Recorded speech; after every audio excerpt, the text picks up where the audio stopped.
யோக்டோ கிச்சன்ல இன்னைக்கு நம்ம பண்ண போற ரெசிபி தீபாவளி ஸ்பெஷல் தேங்காய் பர்ஃபி.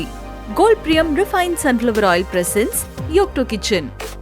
தேங்காய் பர்ஃபிக்கு தேவையான பொருட்கள்: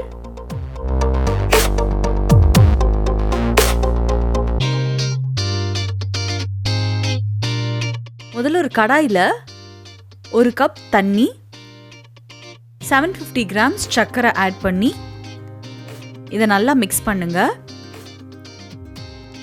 ஸோ நம்ம முதல்ல சுகர் சிரப் தான் பண்ண போகிறோம். இதுக்கு லேசாக தண்ணி சேர்த்தா போகிறோம், வேணும்னா எக்ஸ்ட்ராவாக ஆட் பண்ணிக்கலாம். ஸோ சுகரும் வாட்டரையும் ஆட் பண்ணதுக்கப்புறமா நல்லா இதை மிக்ஸ் பண்ணிகிட்டே இருக்கணும். இந்த மிக்ஸ் பண்ண பார்த்தீங்கன்னா சுகர் நல்லா மெல்ட் ஆகி பாகாக மாற ஆரம்பிக்கும்.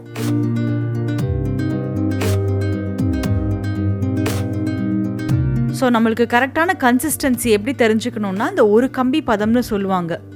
இந்த சுகர் நல்லா மெல்ட் ஆனதுக்கப்புறமா இந்த விரலால் இப்படி டச் பண்ணி பார்த்தோன்னா ஒரு கம்பி வரும். ஸோ அந்த பதம் வந்ததுக்கப்புறமா 1 டீஸ்பூன் ஏலக்காய் பொடி சேர்த்து நல்லா மிக்ஸ் பண்ணிக்கோங்க.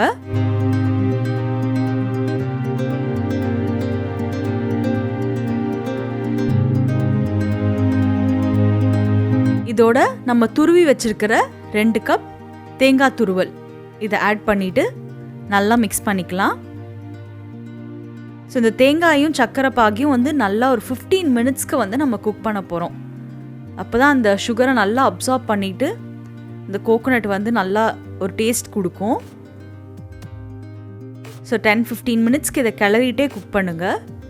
அப்படியே விட்டுட்டோன்னா உடனே பிடிச்சிரும். ஸோ நம்ம எப்போவுமே கிளறிட்டே இருக்கணும்.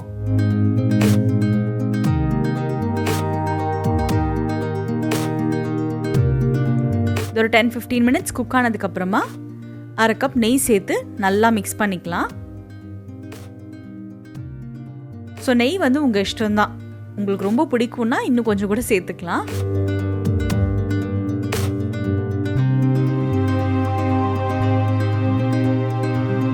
இதை நல்லா மிக்ஸ் பண்ணதுக்கப்புறமா ஃபைனலாக வறுத்து வச்சிருக்கிற முந்திரி அண்ட் பாதாம் சேர்த்து கடைசியாக ஒரு கம்ப்ளீட் மிக்ஸ் பண்ணிடலாம். பாருங்கள், இது நல்லா திக்காயிருச்சு. ஸோ இந்த கன்சிஸ்டன்சியில் நம்ம இதை பிளேட் பண்ணிடணும். நம்ம இதை ட்ரான்ஸ்ஃபர் பண்ணுறதுக்கு முன்னாடி ஒரு பிளேட்டில் நல்லா நெய் தடவி வச்சுட்டு இந்த பர்ஃபியை இது மேலே அழகாக இப்படி தட்டிக்கோங்க. நல்லா ஈவனாக ஸ்ப்ரெட் பண்ணதுக்கப்புறமா கத்தியால் ஸ்கொயர் பீசஸ் இல்லை உங்களுக்கு பிடிச்ச மாதிரி ட்ரையாங்கிள் பீசஸ் எப்படி வேணாலும் போடலாம். இந்த மாதிரி பீசஸாக கட் பண்ணிட்டா தீபாவளி ஸ்பெஷல் தேங்காய் பர்ஃபி ரெடி.